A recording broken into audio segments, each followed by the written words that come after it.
தேதி முடிச்ச பிறகு கர்த்தர் அதை செய்ய போகிறார். ஹல்லேலூயா. எதின் பேர் விசுவாசிக்கிறீங்க? கர்த்தர் அற்புதத்தின் தேவன் சிஸ்டர். இப்போ ஏன் இந்த கூட்டத்தை நாங்கள் வச்சிருக்கிறோன்னா, கர்த்தர் இன்றைக்கோ இயற்கைக்கு அப்பாற்பட்ட காரியங்களை செய்கிறார். என்ன செய்கிறாருங்க?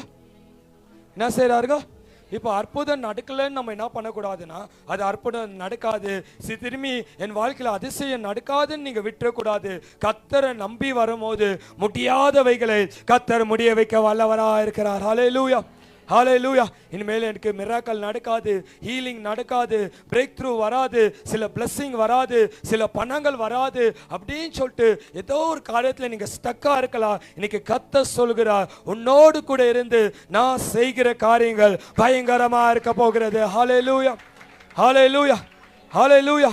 நீங்க வந்தவர்கள் எல்லாம் பாக்கியவான்கள் சிஸ்டர், நீங்க வந்தவர்கள் எல்லாம் பாக்கியவான்கள். ஏன்னா கர்த்தர் இனிலிருந்து ஒரு பயங்கரமான காரியங்களை கர்த்தர் உங்களோடு செய்ய போகிறார். ஹல்லேலூயா, ஹல்லேலூயா. பாருங்க, இது எங்களுக்கோ இந்த வாக்குத்தத்தத்தை சில மாதங்களுக்கு முன்பதாக ஆண்டவர் கொடுத்திருக்கிறார். திரும்பவும் ஆண்டவர் இதை கொடுத்திருக்கிறார். பாருங்க, ஆண்டவர் செய்யும் போது பிறர் அந்த அற்புதத்தை பார்த்து எப்படி பண்ணுவாங்களா?